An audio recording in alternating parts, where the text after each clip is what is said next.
तो दोस्तों बाबा the explainer हाजिर है और आज मैं नेटफ्लिक्स पर आए एक इंडोनेशियन हॉरर फिल्म का एक्सप्लेन करूंगा जिसका नाम है जलांग पुलंग। जो लोग इंडोनेशियन हॉरर फैन हैं वो लोग इसका नाम पहले सुने होंगे।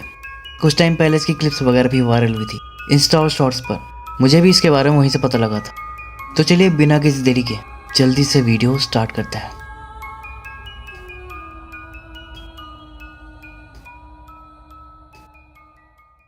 कहानी की शुरुआत 1970 से होती है जहाँ पर हमें एक ट्रेजिक सीन दिखाया जाता है कि ईडा नाम की एक 4-5 साल की बच्ची थी, वो खत्म हो गई थी जिससे उसकी माँ बहुत ज्यादा रो रही थी। वो बिल्कुल टूट सी जाती है। फिर वो क्या करती है कि एक बड़ा सा नाइफ उठाती है और उसके फार्म हाउस में जितने भी जानवर बकरी वगैरह थे रोते रोते उन सबको उसी नाइफ से मार देती है।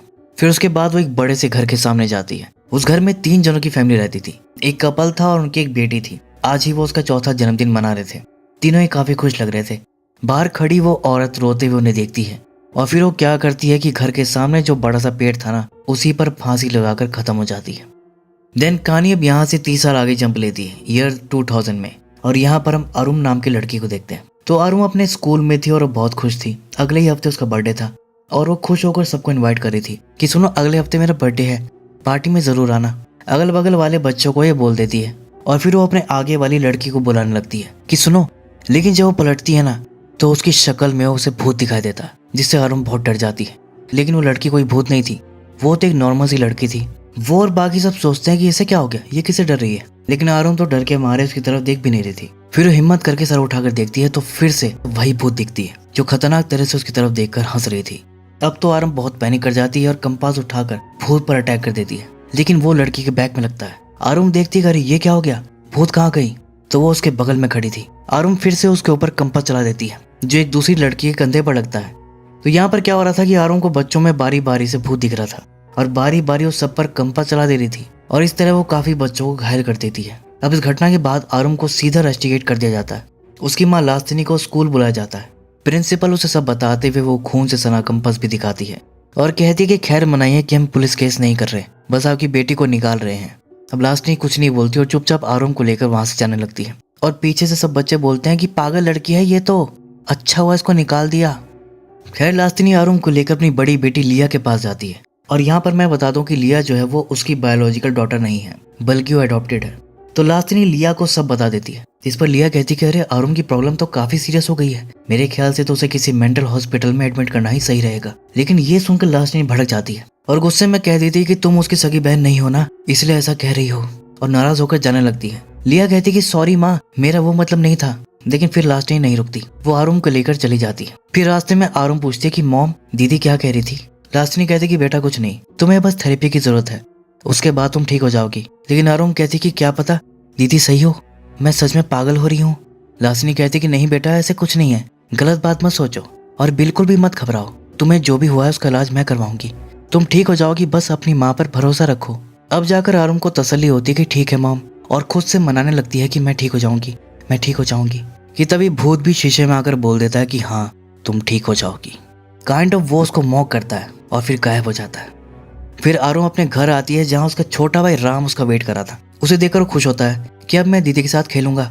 लेकिन अरुण कुछ बोलती नहीं, चुपचाप अपने रूम में जाने लगती है। उसकी माँ राम को समझाती है कि बेटा दीदी की तबीयत ठीक नहीं है, उन्हें परेशान मत करना। राम सोचता है कि दीदी को क्या हो गया। फिर वो उसे देखने जाता है तो क्या देखता है कि अरुण अपना बस्ता उतारती है और मुंह के बल धम से बेड पर गिर जाती है। हम लोग भी कभी कभी ऐसा कर देते हैं ना, थके मांदे आए और सीधा बेड पर गिर गए। लेकिन वो मुंह के बल पड़ी थी और बिल्कुल स्टिल थी, हिलडुल भी नहीं रही थी। राम तो डर जाता है कि दीदी को कुछ हो तो नहीं गया। फिर उसे देखने उसके पास जाता है कि दीदी दीदी। तो अरुण एकदम से पलट कर कहती है कि क्या चाहिए तुम्हें। राम कहता है कि दीदी आप मेरे साथ खेलोगी नहीं। तो वो बोलती है कि ठीक है तुम जाओ, मैं चेंज करके आती हूँ। दूसरी तरफ लास्टिनी अपने मरे हुए पति सूर्या की फोटो देख रही थी, उसे याद कर रही थी और इसी के साथ कहानी फ्लैशबैक में जाती है 4 साल पहले 29 फरवरी 1996 में, जब अरुण का बर्थडे था और सब सही था। घर में सब बढ़िया से पार्टी वार्टी चलती है। लेकिन फिर उसके बाद पता नहीं उसको क्या हो जाता है। बच्चों को बाहर छोड़कर जब उसके डैड सूर्या वापस आते हैं तो देखते हैं कि अरे ये ऐसे क्यों बैठ गई चुपचाप। तो उसे देखने जाता है कि बेटा, उसके कंधे पर वो हाथ रखा ही था कि वो एकदम से पलटती है और चाकू मार कर उसका गला चीर देती है। उसका चेहरा भैया भूतिया हो गया था। उसे देखकर सूर्या समझ गया कि मेरी बेटी पर तो कोई शैतान कब्जा कर लिया है।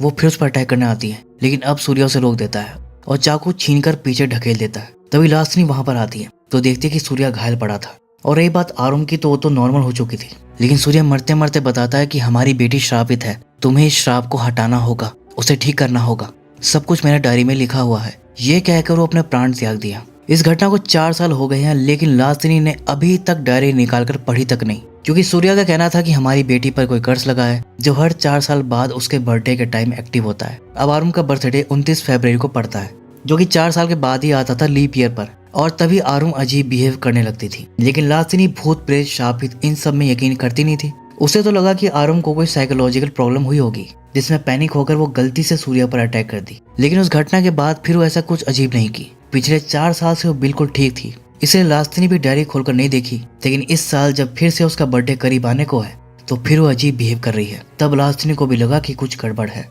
और अब जाकर वो डायरी निकालकर पढ़ती है, जिसमें कि 2-3 तांत्रिकों के नाम लिखे थे, और सूर्या ने यह भी लिखा था कि आरुम का इलाज उसके अगले बर्थडे से पहले करना होगा, नहीं तो कर्ज पूरी तरह एक्टिव हो जाएगा और फिर कोई कुछ नहीं कर पाएगा। बाहर आरुम राम के साथ खेल रही थी, उसे झूला झुला रही थी। वो जो गोल वाला झूला होता है उसमें घुमा रही थी कि तभी अचानक उस पर पता नहीं क्या सवार हो जाता है। वो पागल सी हो जाती है और झूले को फुल स्पीड से घुमाने लगती है, जिससे राम घबरा जाता है कि अरे दीदी, दीदी बहुत तेज है, दीदी रोको, मुझे डर लग रहा है दीदी। लेकिन वो नहीं रुकती। फिर वो मम्मी मम्मी करके चिल्लाने लगता है। लास्टिनी सुनती कि अरे ये तो राम की आवाज है। फिर वो बाहर जाकर देखती है कि झूला बहुत तेज तेज घूम रहा था। अंदर बैठा राम डर के मारे चिल्ला रहा था और आरुम वहीं खड़ी हंस रही थी। फिर वो तुरंत आकर खुद अपने हाथ से झूला रोकती है, जिसमें कि उसका हाथ भी कट जाता है, लेकिन वो इसे अवॉइड करके पहले राम को संभालती है। इतने में ही आरुम भी होश में आ जाती है कि अरे ये मैं क्या कर रही थी। वो कहती सॉरी मॉम, मैंने जानबूझकर नहीं किया। खैर उसकी माँ तो सब समझ ही चुकी थी। वो कहती हमें जल्दी ही इस चीज का इलाज करना होगा, तुम तैयार हो जाओ, हम अभी निकलेंगे, वक्त बिल्कुल नहीं है। फिर वो राम को लेकर चली जाती है। तभी हम देखते कि आरुम की बैग से खून निकल रहा था। दूसरी तरफ लास्टिनी सूर्या की फोटो से बात कर रही थी कि मुझसे गलती हो गई, जो मैंने तुम्हारी बात को नहीं माना। अब मुझे यकीन हो गया है कि कर्ज वाली बात सही है। अब मैं इसका प्रॉपर क्योर ढूंढ कर रहूंगी। इसके बाद वो दोनों बच्चों को लेकर जाने लगती है, लेकिन तभी लिया जाती है, कहती कि मॉम आपसे बात करनी है। लास्टिनी उसे साइड में लेकर जाती है। सबसे पहले तो लिया माफी मांगती है कि सॉरी मॉम, मैं आपको हर्ट करना नहीं चाहती थी, आप मुझसे नाराज तो नहीं है ना। लास्टिनी कहती है कोई बात नहीं बेटा, मैं तुमसे नाराज नहीं हूँ, मैं तुमसे भी उतना ही प्यार करती हूँ जितना कि राम और आरुम से। लिया कहती कि आप आरुम को ओझा के पास लेकर जा रही है ना, लेकिन मुझे लगता है कि उसे इससे ज्यादा मेंटल ट्रीटमेंट की जरूरत है। लास्टिनी कहती कि बेटा अब मेरे पास और कोई ऑप्शन नहीं है, ये कर्ज रियल है और मैं नहीं चाहती कि अब और कुछ भी बुरा हो। लिया कहती कि ठीक है मॉम, अगर ऐसा है तो मैं भी आपके साथ चलूंगी। बस फिर क्या था, लिया भी उसके साथ ही चलती। रास्ते में राम और लिया मिलकर गाना गाने लगते हैं, मूड को लाइट करने के लिए, जो कि काम भी करता है क्योंकि ये गाना सबका फेवरेट था। तो सफर के दौरान अभी तक तो सब सही रहता है, मतलब कुछ भी भूतिया नहीं हुआ था। फिर रात के वक्त लिया और राम सो गए थे। अब सफर के दौरान तो वैसे ही बहुत भयंकर नींद आती है, लेकिन आरुम जो थी वो जागी हुई थी, वो परेशान जो थी, ऐसे में भी उसे नींद नहीं आ रही थी। तभी रास्ते में अचानक उसे कुछ दिखता है भूत जैसा। वो डर जाती है। मिरर में लास्टिनी उसे डरते हुए देख लेती है, पूछती कि बेटा क्या हुआ, लेकिन आरुम कुछ नहीं बताती क्योंकि वो खुद ठीक से नहीं देख पाई थी कि वो क्या था, इसलिए कहती कि नहीं कुछ नहीं मॉम। तभी इसके बाद ना एक भूतिया बच्चा आकर खिड़की पर जोर से हाथ मारता है। अब इस बार तो आरुम बहुत डर जाती है। इस बार वो बता देती है कि मैंने कुछ देखा, लेकिन सिर्फ वही देखी थी, किसी और को नहीं दिखा था। तो लास्टिनी उसे समझाती कि बेटा कुछ नहीं है, डरो मत, हम बस पहुंचने ही वाले हैं, सब ठीक हो जाएगा। लिया उसको पानी वानी पिलाकर कैसे भी शांत करती है और फिर इसके बाद वो लोग उस ओझा तक पहुंच जाते हैं जिसका नाम था रुस्तम। लास्टिनी उससे बात ही कर रही थी कि तभी राम को ना एक नंबर लग जाती है। वो कहता है कि माँ मुझे सुसु जाना है, जिस पर रुस्तम का जो असिस्टेंट था वो उसे पीछे जंगल की तरफ का रास्ता बताता है। तो आरुम भी उसके साथ जाती है। इधर लास्टिनी की सब बातें सुनने के बाद रुस्तम पूरे कॉन्फिडेंस से कहता है कि मैं आरुम को बिल्कुल ठीक कर दूंगा, लेकिन बदले में वो बड़ी फीस मांगता है और लास्टिनी इसके लिए राजी भी हो जाती है। दूसरी तरफ राम को जोर की लगी थी, वो आगे आगे भाग रहा था और आरुम से काफी आगे निकल जाता है। आरुम को अचानक से कमजोरी फील होने लगती है। वो बस ये बोलती रह गई कि मत भागो, रुक जाओ, लेकिन वो तो पता नहीं कहाँ निकल गया। तभी वहां पर उसे कोई बच्चे का भूत दिखाई देता है, जो उसे बताता है कि रुस्तम एक बुरा आदमी है। वो डार्क रिचुअल्स करता है जिसमें वो छोटे बच्चों को उसकी भेंट चढ़ा देता है। वो भूतिया बच्चा आरुम को इसका विजुअल भी दिखाता है, जिसमें वो रिचुअल के बाद बॉडी बैग में डालकर दफना रहा था। दूसरी तरफ रुस्तम इन लोगों से कहता है कि आप निश्चिंत रहिए, अब मैं जाकर अपना रिचुअल स्टार्ट करता हूँ। उसके जाने के बाद लिया कहती कि मॉम मुझे ये आदमी ठीक नहीं लग रहा, पता नहीं क्यों मेरा मन घबरा सा रहा है, किसी दूसरे ओझा के पास चलते हैं। और इधर बाहर जो है रुस्तम रिचुअल शुरू कर दिया था। तभी इसी दौरान ना उसे जंगल से आवाज आती है भूत की। फिर वो जंगल की तरफ देखने जाता है तो वहां आरुम खड़ी थी पीछे मुंह करके, यानी वो पजेस्ट हो चुकी थी।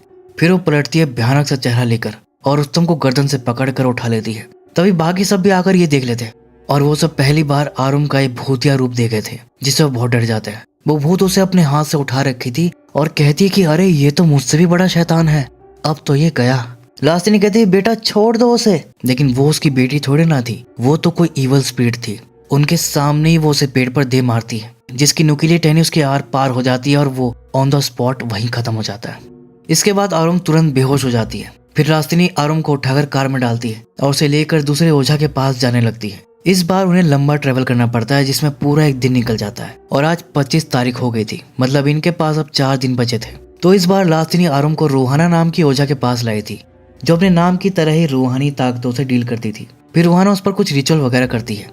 इसके बाद वो लास्टिनी को बताती है कि ये जो भूत है ये कर्स है, ये बहुत पुराना है, काफी पहले से लास्टिनी की फैमिली से जुड़ा हुआ है। फिर वो लास्टिनी से कहती है कि अपनी आंखें बंद करो, लंबी सांस लो और अपने अतीत की गहराइयों में चली जाओ, याद करो। फिर वो याद करने की कोशिश करने लगती है और अब यहाँ पता चलता है कि वो जो बड़े वाले घर में जो बच्ची थी ना, जिसका चौथा जन्मदिन मनाया जा रहा था, वो ही लास्टिनी थी और वो दोनों उसके मॉम डैड थे। और जो औरत खिड़की से उन्हें देख रही थी उसका नाम था मार्सिना। वो इनके घर के बाहर फार्म हाउस में अपनी बेटी ईडा के साथ रहती थी, वही ईडा जो स्टार्टिंग में खत्म हो गई थी। लास्टिनी बचपन में अक्सर उनसे मिलने आती थी, ईडा के साथ खेलती वेलती थी, तो इतना तो लास्टिनी याद कर ली थी। लेकिन रूहाना कहती कि और गहराई में जाओ। फिर वो और गहराई से सोचती है, जिसमें उसे याद आता है कि जब वो अपने माँ बाबा के साथ कार में कहीं जा रही थी, उसी वक्त यही भूत जो उन्हें तंग कर रही है अचानक कार पर चढ़ गई, जिससे उनकी कार का एक्सीडेंट हो गया। एक्सीडेंट में लास्टिनी तो बच गई, लेकिन उसके माँ बाबा की मौत हो गई। और तब एक आदमी आकर लास्टिनी को ले गया था, लेकिन इस घटना ने लास्टिनी के दिमाग पर बुरा असर डाला था। उसकी याददाश्त चली गई थी, तो उसे अपने पास्ट के बारे में, अपने फैमिली के बारे में ठीक से याद नहीं है। लेकिन उसे जितना भी याद आया था, उसके बेस पर रूहानी बताती है कि वो भूत, वो एंटिटी जो कर्ज बनकर उसकी फैमिली पर लगी है, वो मार्सिना ही है, जो उसके घर के सामने वाले पेड़ पर फांसी लगा ली थी। लेकिन मार्सिना ऐसा कर क्यों रही है, तो इसका रीजन हमें आगे पता चलेगा। खैर, दूसरी तरफ आरुम को बांध के रखा गया था। वो राम से कहती कि भाई मुझे बहुत दर्द हो रहा है, मुझे खोल दो, लेकिन वो कहता है कि नहीं, मॉम ने मना किया है। तभी वहां पर मार्सिना का भूत आता है। वो राम से कहती कि राम तुम एक अच्छे भाई हो ना, तो जाओ अपनी बहन की मदद करो, जाओ। फिर राम चला जाता है और आरुम को खोल देता है। आजाद होते ही वो भूत बनकर राम को डरा देती है। डर के मारे राम जोर से चीखता हुआ पीछे की तरफ गिर जाता है। वो इतनी जोर से चीखा था कि लास्टिनी भी सुन ली थी। फिर वो राम को देखने आती है, भागकर उसे संभालती है। दूसरी तरफ पोजेस्ड आरुम वहां एक आदमी पर अटैक करती थी और उसका गला दबाकर उसे जान से मार देती है। तभी रूहानी आकर ये देख लेती है और उसे रोकने की कोशिश करती है, जिस पर अपने दांतों से उसकी 2 उंगलियां काट लेती है और बाहर की तरफ भाग जाती है। इसी बीच वो कांच का कोई वास उठा लेती है। लास्टिनी और लिया भी उसके पीछे भागते हैं, तो रुक जाती है। फिर उन्हें दिखाकर वो वही वास पटक कर तोड़ देती है और उसके टूटे हिस्सों पर चलती हुई आगे निकल जाती है, जिससे आरुम के जो पैर हैं वो लहूलुहान हो जाते हैं। और फिर वो पलट कर बड़ा सा मुंह खोलकर उन्हें देखती है, जैसे कि वो उन्हें चिढ़ा रही हो। और तभी पीछे से एक ट्रक आ रहा था। ये लोग डर जाते हैं, कहते हैं हट जाओ वहां से। तो वहां से हटने के बजाय वो उस पर अपना सर दे मारती है और बेहोश होकर गिर जाती है। लास्टिनी और लिया भागकर उसे देखने जाती है। आसपास के लोग भी मदद के लिए आते हैं। फिर इन सब के बाद रूहाना की असिस्टेंट आरुम को एक पेंडेंट पहनाती है, यह कहकर कि ये इसे टेम्पररी प्रोटेक्ट करेगा, लेकिन बर्थडे वाले दिन के पहले तक। बर्थडे वाले दिन मार्सिना बहुत पावरफुल होगी, फिर ये काम नहीं करेगा। इस पेंडेंट की पावर से एक हेल्प और होगी कि ये लास्टिनी की मेमोरीज को रिकवर करने में भी हेल्प करेगा। और फिर रूहाना की असिस्टेंट कहती है कि वो बस इतना ही कर सकती है, इससे ज्यादा कुछ नहीं कर सकती है। अब सूर्या की डायरी में सिर्फ 3 ओझा के नाम थे, जिसमें 2 को ट्राई कर चुकी थी और अब वो आरुम को तीसरे ओझा के पास लेकर जाने लगती है, और वो भी बहुत दूर था। लंबा सफर तय करते करते रास्ते में एक जगह रुककर ये लोग सो जाते हैं। तभी आरुम की आंख खुलती है तो देखती है कि बाहर उसके डैड की आत्मा खड़ी थी और बिना कुछ बोले वो वहां से चला जाता है। डैड को अचानक देखकर आरुम इमोशनल हो जाती है और तुरंत कार से निकलकर उनकी तरफ भागती है। और तभी अचानक उसे वही विजन आता है जिसमें अपने डैड पर चाकू से अटैक कर दी थी, और उसके अगले ही पल वो घबरा कर उठ जाती है। उसे भी नहीं पता था कि वो ही अपने डैड को मारी थी, क्योंकि वो तो पजेस थी, लेकिन मार्सिना के भूत ने उसे सपने के जरिए दिखा दिया था परेशान करने के लिए, और वो हो भी जाती है।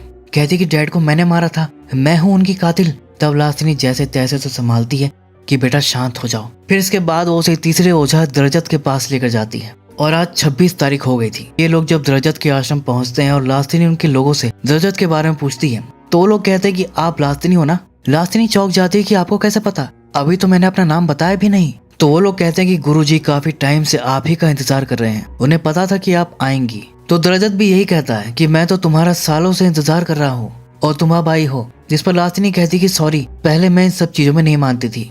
दरजत कहता कि मैंने तुम्हारे पति को प्रॉमिस किया था कि मैं आरम को कर्ज से फ्री करवाऊंगा। कब से मैं इसकी पूरी तैयारी करके रखा हूँ। वैसे बहुत देर कर दी तुमने आने में, हमारे पास अब सिर्फ 2 दिन बचे हैं। अगर अभी इस मार्सिना को नहीं रोका तो 2 दिन बाद वो शैतान आरम की बॉडी पर पूरी तरह कब्जा कर लेगी और फिर उस शैतान को खत्म करने के लिए मजबूरन मुझे उसकी होस्ट यानी आरम को खत्म करना पड़ेगा। ये सुनकर लास्टिनी घबरा जाती है कि नहीं, मैं अपनी बेटी को कुछ नहीं होने दूंगी। दरजत कहता है कि घबराओ मत, मैं भी तुम्हारी बेटी को मरने नहीं दूंगा। फिर इसके बाद रिचुअल शुरू होता है। आरम को एक बड़ी सी सफेद पोशाक पहनाकर लाया जाता है। फिर दरजत उसे बीच में बैठाकर उसके ऊपर एक केच डालकर उसे सफेद चादर से ढक देता है। तभी लास्टिनी देखती है कि लिया भी सेम टाइप की पोशाक पहन रखी थी। वो पूछती कि तुमने ये क्यों पहना है? तो वो कहती कि पता नहीं, ये लोग मुझे ये पहनने को दिए और मैंने पहन लिया। फिर जब रिचुअल शुरू होता है तो लिया को अचानक कुछ होने लगता है और फिर उसके मुंह से कुछ काला काला निकलता है। ये देख लास्टिनी घबरा जाती कि ये सब क्या चल रहा है, अब मेरी दूसरी बेटी को क्या हो गया।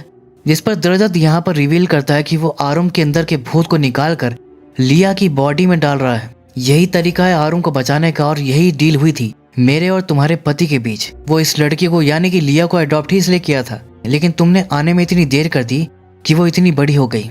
मतलब दरजत की नजरों में लिया बस एक बलि का बकरा थी जिसे लास्टिनी पाल पोस कर बड़ा कर दी थी और इसलिए लास्टिनी के लिए वो भी उसकी बेटी थी और उसके लिए दोनों बेटी बराबर थी।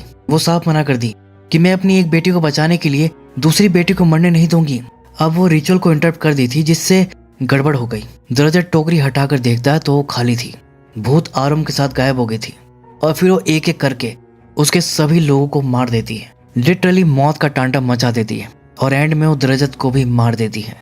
भयानक मैसेकर होता है वहां पर। इसके तुरंत बाद आरम को होश आता है तो उसे रियलाइज होता है कि उसने उन सबको मारा है। वो रोने लगती है कि मैं कातिल हूँ, मैंने सबको मारा, अपने पिता को भी मैंने मारा। फिर लास्टिनी उसे जैसे तैसे संभाल कर कार में बैठाकर चल दी। अब वो चल तो दी थी लेकिन जाए कहाँ। उसकी आखिरी होप तो दरजत था, वो भी खत्म हो गया। तो अब वो बेचारी कहाँ जाती, वो यही सोच रही थी। तभी उसकी नजर गाड़ी में टंगे अपने दादा के लॉकेट पर पड़ती है और फिर उसे कुछ याद आता है कि जब उसके माँ बाप की मौत हो गई थी तो उसके दादा दादी उसको अपने साथ ले गए थे और फिर वही उसको रेज किए। और जो लास्टिनी का घर था, उसके पिता का घर था, उसके केयर टेकिंग का जिम्मा वो लोग सुबागिर को दे दिए थे जो कि ड्राइवर था वहां पर। और घर की चाबी दादा लास्टिनी को दे दिए थे, जो चाबी वो दादा की फोटो के साथ जो लॉकेट था ना उसके अंदर डाल रखी थी। तो अब उसे समझ में आता है कि उसे कहाँ जाना है। अब वो जाती है अपने घर और आज 28 तारीख हो गई थी। खैर लास्टिनी जो है बच्चों को लेकर घर के अंदर जाती है। वहाँ जो फोटोज वगैरह थी उसके पिता की, उसकी माँ की और मार्सिना की भी, उसे देखकर उसे और बातें याद आती है। और यहाँ पर हमें ये पता चलता है कि जो मार्सिना थी ना वो उसके पिता की पहली पत्नी थी। पूरा सीन ये है कि उसके पिता इस जगह के काफी अमीर और जाने माने व्यक्ति थे। अब उन्हें यहाँ पर एक लड़की पसंद आ गई जिसका नाम था मार्सिना। तो मार्सिना से शादी कर ली। शुरू में तो मार्सिना से बहुत प्यार करता था। मार्सिना भी काफी खुश थी, सब कुछ सही चल रहा था। लेकिन जब मार्सिना ने एक डिसेबल्ड बच्ची को जन्म दिया तो वो उससे चिढ़ गया। उस बच्ची के हाथ पैर ऐठे हुए थे, जैसी सुमाला थी ना बिल्कुल वैसे ही। तो वो उसको एक्सेप्ट नहीं किया और मार्सिना को भी काफी खराब सुना दिया कि मुझे पहले पता होता कि तुम्हारे ऐसे जीन्स हैं, गंदे बीमारी वाले, तो मैं कभी तुमसे शादी नहीं करता। बताओ तुमने ऐसा बच्चा पैदा किया बीमारी वाला।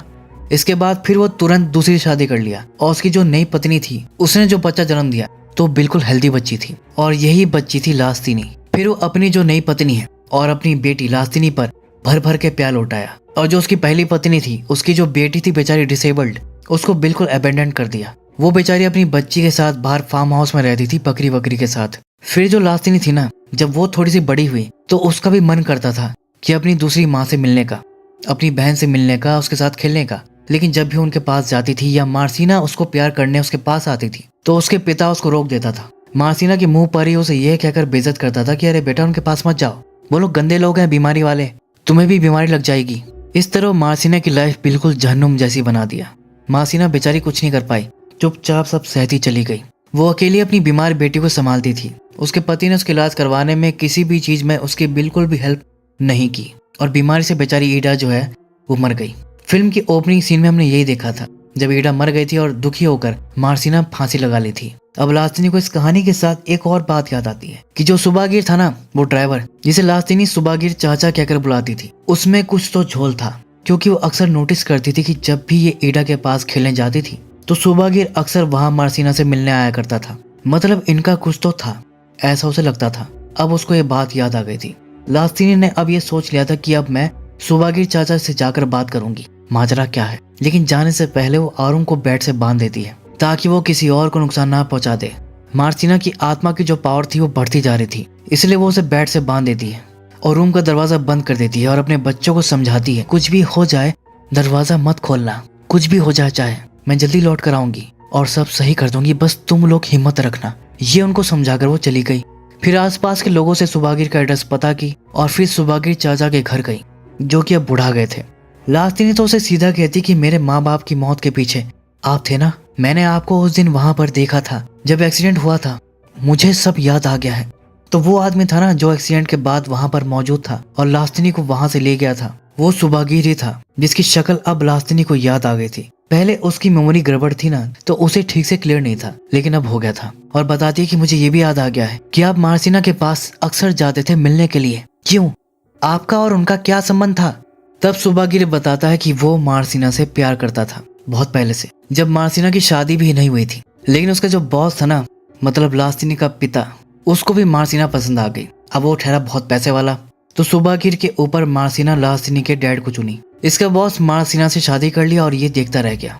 अब ये मार्सिना से ना सच्ची मोहब्बत करता था, तो ये सोचकर तसल्ली कर लिया कि मार्सिना की शादी एक बड़े घर में हुई है तो वहां पर वो खुश रहेगी। तो मुबारक हो तुमको ये शादी तुम्हारी, सदा खुश रहो दुआएं हमारी, ये गाना गाकर वो रह गया। लेकिन हुआ क्या, इसके पिता ने मार्सिना के साथ कैसा बर्ताव किया, वो तो उसकी जिंदगी जहन्नुम बना दिया। उसकी बेचारी बेटी बीमारी से मर गई और मार्सिना भी रोती बिलखती खुद को खत्म कर ली। ये चीज ना इसको बर्दाश्त नहीं हुई। उसके दिमाग में ये बात बैठ गई कि अब मैं उस कमीने और उसके खानदान को खत्म कर दूंगा। अब वो ड्राइविंग भले ही करता था लेकिन उसको तंत्र मंत्र और काले जादू का भी ज्ञान था। फिर उसने लास्तिनी के पिता और उसके पूरे परिवार पर बहुत ही खतरनाक काला जादू किया। जैसे होता ना कि किसी को बर्बाद करने के लिए या मारने के लिए किसी एंटिटी को बुलाकर उस पर छोड़ा जाता है, कोई भूत प्रेत या जिन। लेकिन ये किसी को नहीं बुलाया, ये डायरेक्ट मार्सिना की आत्मा को ही समन किया, क्योंकि बदले के लिए तो उसकी आत्मा भी तड़प रही थी। और उसके बाद मार्सिना जो है बहुत ही भयानक रूप में वापस आई, एक चुड़ैल बनकर। अब वो मार्सिना वगैरह कुछ नहीं थी, उसकी सब इनोसेंस खत्म हो गई थी। अब वो तो थी बस बदला, वेंजेंस। जैसे नया बैटमैन आया था ना, उसका डायलॉग था आई एम वेंजेंस। लिटरली वही डायलॉग इसके ऊपर लगा दो, बस बदला और मौत का साक्षात रूप बन गई थी अब वो। और फिर क्या था, सबसे पहले तो उसने लास्तिनी के माँ बाप को मारा और वो यहीं पर नहीं रुकी बल्कि पूरी फैमिली के लिए कर्ज बन गई। जैसे विलाना मूवी में थी ना नकीता चुड़ैल, जो कहती थी कि मैं महेंद्र प्रताप और उसके पूरे खानदान को मार डालूंगी, जिसका लक्ष्य था। जैसे वो जास्मिन को पोजेस कर लेती थी, सेम जो है आरुम के साथ हो रहा था। मार्सिना उसको पोजेस कर ली, उसको वेसल बना ली। जो भूत होते हैं वो बॉडी को दो तरह से यूज करते हैं, एक होता है वेसल और एक होता है होस्ट। जब वो किसी को वेसल बनाते हैं तो उसकी बॉडी में आते हैं जाते हैं, ये टेम्परेरी होता है। और होस्ट बनाने का मतलब है कि परमानेंट उसकी बॉडी पर कब्जा कर लिया है। तो आरुम का बर्थडे जब भी करीब आता था, ये अक्सर उसको वेसल बना लेती थी, किसी पैरासाइट की तरह उसके फियर, उसके नेगेटिव इमोशंस पर फीड करती थी। इसके अलावा वो सीन था ना जिसमें आरुम की बैग से खून निकल रहा था, तो उस समय वो आरुम पर चिपटी हुई थी और अपने लंबे लंबे नाखून उसकी पीठ में धसा रखी थी। इन सब से वो अपनी पावर्स बढ़ाती थी और आरुम को कमजोर करती थी। फिल्म में हमने सीरीज बाय सीरीज देखा भी है कि कैसे उसकी पावर्स जो है वो बढ़ रही हैं, कैसे वो और खतरनाक और डेडली होती जा रही है। दर्जत की यहाँ तो पूरा मैसेकर मचा दी थी। रूहाना का पेंडेंट तक बहुत जल्दी बेसर हो गया। Now back to the story. सुबागिर की सच्चाई जानकर लास्तिनी को तो उस पर बहुत गुस्सा आता है कि मेरी बेचारी बच्ची की क्या गलती थी इसमें, उसने क्या किया था, तुमने तो उसकी जिंदगी जहन्नुम बना दी। वो इस ब्लैक मैजिक को काटने के लिए कहती है, लेकिन वो मना कर देता कि नहीं, अब कुछ नहीं हो सकता। दूसरी तरफ हम देखते हैं कि आरुम को मार्सिना फिर से पोजेस कर लेती है और अभी उसके बर्थडे को सिर्फ 1 घंटा रह गया था। तो आरुम अब यहाँ पर जोर से कांपने लगती है और फिर वो हवा में फ्लोट करने लगती है, उछलकर दीवार पर चढ़ जाती है और दरवाजा जोर से पीटने लगती है। बाहर लिया और राम समझ जाते हैं कि अंदर कुछ गड़बड़ हो गई। अब उनकी माँ तो दरवाजा खोलने को मना की थी, तो ये लोग नहीं खोलते। लेकिन आरुम यहाँ पर दरवाजे से आती भी नहीं, वो तो वहां से छत में घुसकर चलने लगती है और छत फोड़कर इनके सामने कूदती है सीधा नीचे। उसे देखकर तो लिया को लगा कि मानो मौत को देख लिया हो। कुछ पल के लिए तो जड़ सी हो जाती है, लेकिन तभी उसे राम का ध्यान आता है तो वो वहां पर नहीं था, वो तो पहले ही डर के भाग गया था। फिर लिया भी वहां से भाग जाती है और राम को ढूंढने लगती है कि भाई तू कहाँ है। तो सामने वाले रूम से आवाज लगाता है कि दीदी मैं यहाँ हूँ। लिया तुरंत वहां देखने जाती है जहां पर फाइनली राम उसे मिल जाता है। कहती है भाई तू ठीक है। और फिर इसी रूम में मार्सिना दोनों को बंद कर देती है। देन इसके बाद लास्टनी वहां आती है तो सामने ही पोजेस्ड आरुम को देखती है और उसे पुकारती है, लेकिन वो कोई रिप्लाई नहीं करती और सीधा जंगल की तरफ भागने लगती है। फिर लास्टनी भी उसके पीछे भागती है और अब आरुम के बर्थडे में सिर्फ 30 मिनट रह गए थे। लास्टनी जंगल में उसे हर तरफ ढूंढती है और फिर वो मिलती भी है तो घायल, खून से लथपथ, और फिर लास्टनी के सामने ही वो मर जाती है। लेकिन अगले ही पल आरुम की बॉडी गायब हो जाती है, सिर्फ खून था वहां पर। असल में आरुम वहां पर थी ही नहीं, वो सब असली था ही नहीं, ये मार्सिना का माया जाल था। फिर वो ऊपर पेड़ से आती है, लास्टनी को हॉन्ट करती है और गायब हो जाती है, जिस पर लास्टिना पागलों की तरह चिल्लाती है कि मार्सिना, मेरी बच्ची मुझे लौटा दो। इसी दौरान वो एक खाई के पास पहुंचती है जहां पर आरुम खड़ी थी और ये वाली असली थी जो अभी भी मार्सिना के पोजीशन में थी। मार्सिना उसे लेकर नीचे कूदने वाली थी, लेकिन तभी अचानक सुबागिर एंट्री मार देता है। वो किसी तरह उस पर काबू पा लेता है और नदी में ले जाकर रिचुअल करके मार्सिना की आत्मा को आरुम की बॉडी से निकाल देता है। फिर कहता है कि भागो यहाँ से जल्दी, उसकी आत्मा अभी भी यहीं पर है। फिर वो लोग वहां से भागते हैं, लेकिन सुबागिर पकड़ा जाता है। उसका पैर पकड़कर वो नीचे खींच लेती है। दूसरी पर लास्टनी के हाथ कुछ लगता है तो सुबागिर का सर था, जिससे घबरा कर वो उसे फेंक देती है और तभी वो देखती है कि आरुम सतह तक पहुंच गई थी। ये देख उसकी जान में जान आती है और फिर वो भागकर आरुम को गले लगा लेती है। कहती है कि बेटा घबराओ मत, सब खत्म हो गया, अब कुछ नहीं होगा। लेकिन ऐसा उसे लग रहा था, ब्लैक मैजिक अभी भी एक्टिव था। बर्थडे वाला टाइम अभी गुजरा कहाँ था, वो तो अब आ रहा था और उसी के साथ मार्सिना भी आ रही थी आरुम पर पूरी तरह कब्जा करने के लिए, अपना होस्ट बनाने के लिए। लेकिन ऐन वक्त पर लास्टिनी आरुम को हटाकर खुद सामने आ जाती है और एक्सीडेंटली वो होस्ट बन जाती है। इस तरह वो आरुम के बदले लास्टिनी की बॉडी में जिंदा हो जाती है। लेकिन मकसद अभी भी वही था, आरुम को मारना। एक पत्थर लेकर वो उसे मारने आती है, लेकिन लास्टिनी उसे रोक देती है। अंदर ही अंदर वो उसे लड़ रही थी, लेकिन कब तक। जल्दी मार्सिना उस पर हावी होकर आरुम को मार देती। तो अब अपनी बेटी को बचाने के लिए वो क्या करती है कि वही पत्थर पर सिर पटक पटक कर खुद को खत्म कर लेती है। क्योंकि दरजत बोला था कि अगर मार्सिना आरुम को होस्ट बना ली तो उसे खत्म करने के लिए आरुम को मारना पड़ेगा। लेकिन होस्ट तो लास्टिनी बन गई थी, इसलिए वो खुद को खत्म कर ली। उसी के साथ मार्सिना भी खत्म हो गई और ब्लैक मैजिक का असर भी खत्म। और अब जाकर आरुम और बाकी सब सेफ हैं। लेकिन इसके लिए लास्टिनी को अपनी जान देनी पड़ी और कोई तरीका था भी नहीं। सुबागिर इतना खतरनाक तंत्र किया था कि इसकी कोई काटे नहीं थी। दरजत को भी ये बात पता थी, इसलिए उस सूर्य को ये बताया था कि इसका एक ही तरीका है, ये बला जो है किसी और को पास कर दो। इनफैक्ट सुबागिर जो खुद इस तंत्र को किया था, वो भी इसे चाह कर भी पूरी तरह नहीं काट पाया, खुद खत्म हो गया। तो है ना ये डरावना। उम्मीद करता हूँ कि आपको ये एक्सप्लेनेशन पसंद आई होगी। तो फिर मिलता हूँ आपको अगली वीडियो में, तब तक के लिए take care and keep watching.